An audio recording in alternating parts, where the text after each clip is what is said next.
But this is your power cord to get it plugged in. All your plugs are going to be on the side here. You've got your plug. It does have a plug to do USB compatible to plug it in to hardwire it to your machine, but it does not come with a cord, so you'll have to supply that yourself.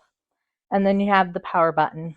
The difference with this power button is now you're going to have to press and hold for a couple seconds to turn it on, because there was the new feature now to be able to stop your machine instead of hitting the pause button that takes forever for the software and the machine to talk. Now you can do like a quick press of the power button and that will halt everything right now.